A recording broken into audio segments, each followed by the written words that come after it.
Yeah. Hello everyone and welcome to my presentation titled Food Additives in Processed Foods and Safe its Safety and the Health Risks. My name is Akshay Pranavi and today I will be guiding you through some common additives found in processed foods. Specifically looking at three popular items and they are muesli, 50-50 biscuits, and bulldog ramen.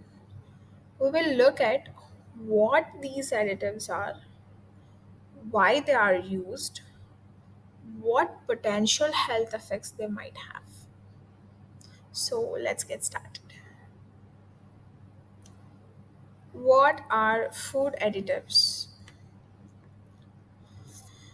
Well, they are the substances that are added to improve taste, texture, appearance, and shelf life. Without these, many foods would spoil quickly or be less appealing.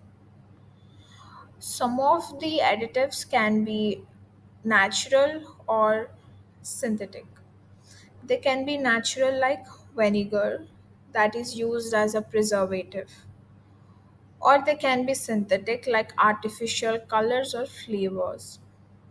You'll find these additives in pretty much all packaged foods or processed foods, like from cereals and snacks to instant noodles and ready-made meals that you get to see in convenience stores.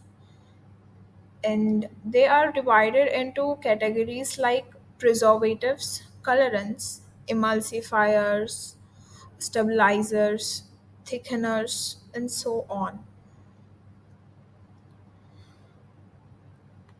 I've given a flow chart like some of the food additives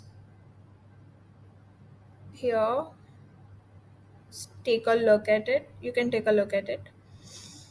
And then it's slide 3, it's processed foods chosen. For this assignment, I've chosen three well known processed foods, and here are they. It's Britannia 50-50 Muscacheska, it's millet muesli, and bulldog ramen. Muesli is a breakfast cereal that appears healthy but still has some additives. And 50-50 Muscacheska biscuits is a baked snack by Britannia, known for its salty and buttery flavor. And the next one is Bulldog Hot Chicken Flavor Ramen.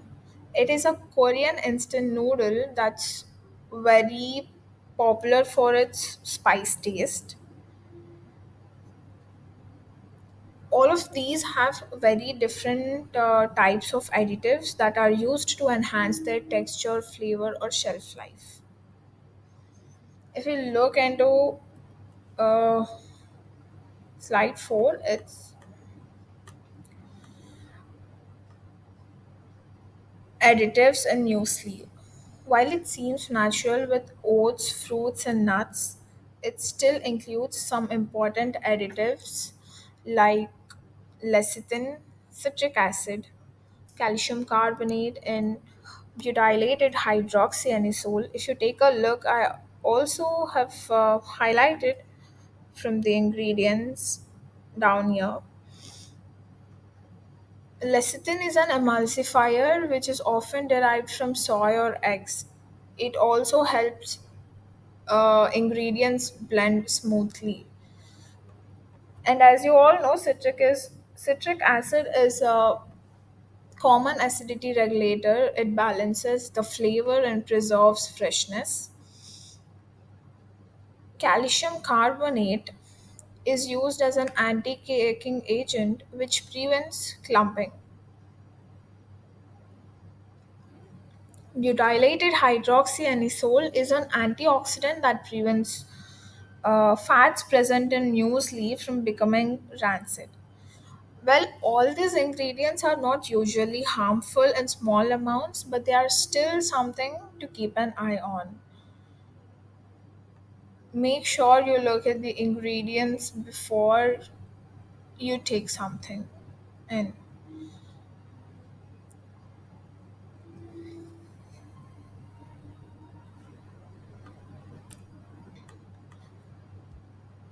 Are these additives safe?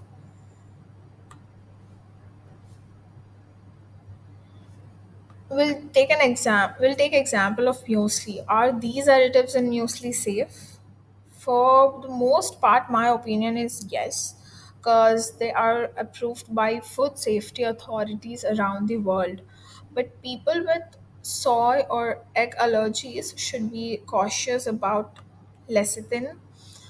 It's because some lecithins like E471, which is not in our list but is found in other products, can be derived from animal fats, which might not be suitable for vegetarians or vegans or those with religious dietary restrictions. And BHA, butylated hydroxyanisole, on the other hand, has raised some concerns.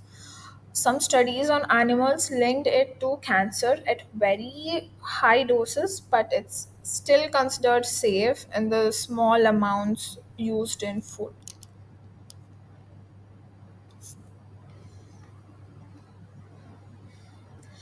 And next is additives in 50/50 biscuits powered by Britannia.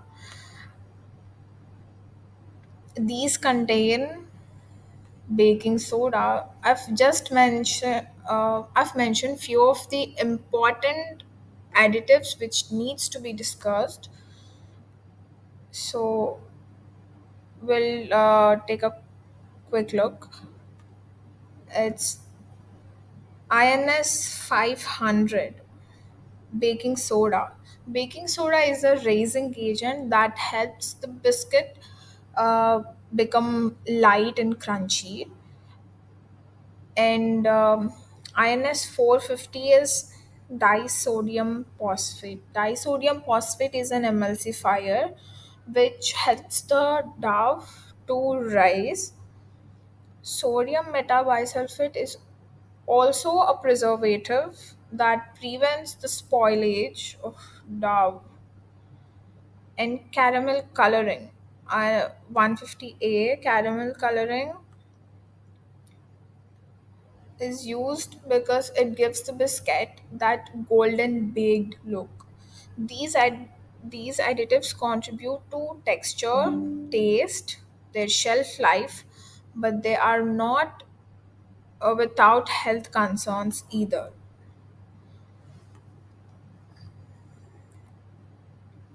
Let's take a look into the health concerns of biscuits.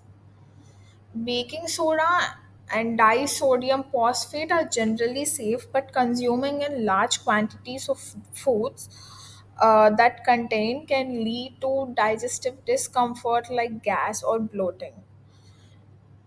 And sodium metabisulfate, here it is, yeah, it's INS 223,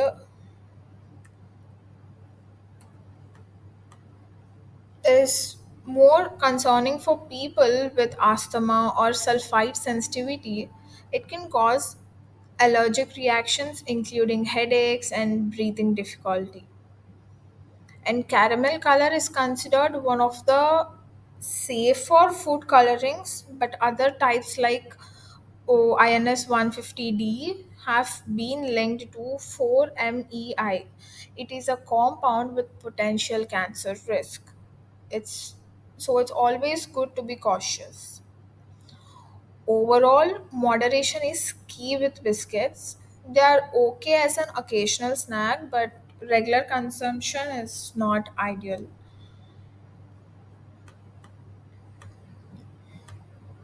Mm, okay. And then Additives in bulldog noodles. Okay. Now let's dive into bulldog ramen. These noodles are very, very famous for being extremely spicy, and they contain quite a few additives like lecithin is soy based, and acidity regulators, citric acid, guar gum, and many more artificial flavors and extracts. Let's discuss in detail. INS 500. It is an acidity INS 500 and Phi naught 1 and 339 too. I did not mention Phi naught 1 here, but it is found in some other products too. So these 500, Phi naught 1 and 339 additives are the acidity regulators that helps to maintain taste and pH. And lecithin. Lecithin is also used in bulldog ramen, which helps blend sauces and oils, and this lecithin is soy based lecithin. Citric acid adds a tangy flavor to the noodles and preserves them. Guar gum. Guar gum is a thickener used to improve that noodle texture.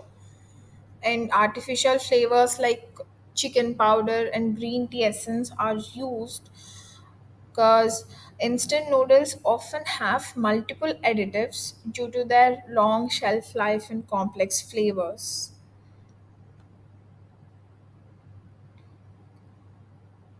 Next is health impacts of eating bulldog ramen. So, what are the health impacts of these additives in bulldog? Lecithin is safe for most, but soy allergies are a concern, so people have to look into it.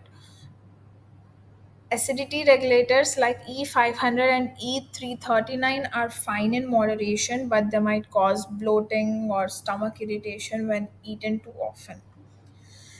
Citric acid, it's a common preservative, but it can erode tooth enamel or trigger acidity issues in sensitive people.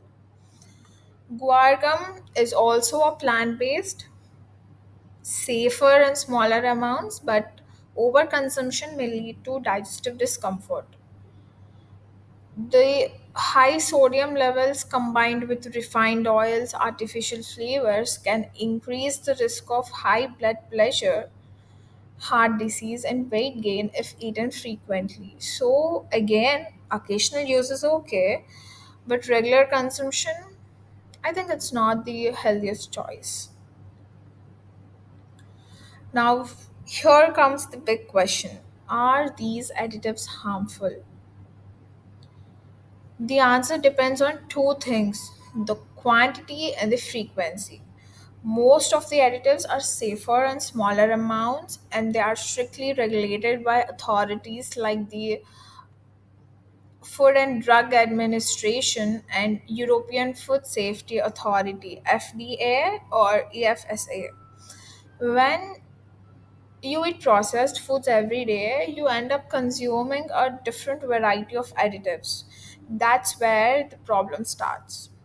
Your body has to work harder to detoxify and digest these substances, and over time, this could lead to health issues like allergies, hormonal disruptions, or metabolic problems. So, always read the ingredient label and try to choose options with a fewer or more natural ingredients.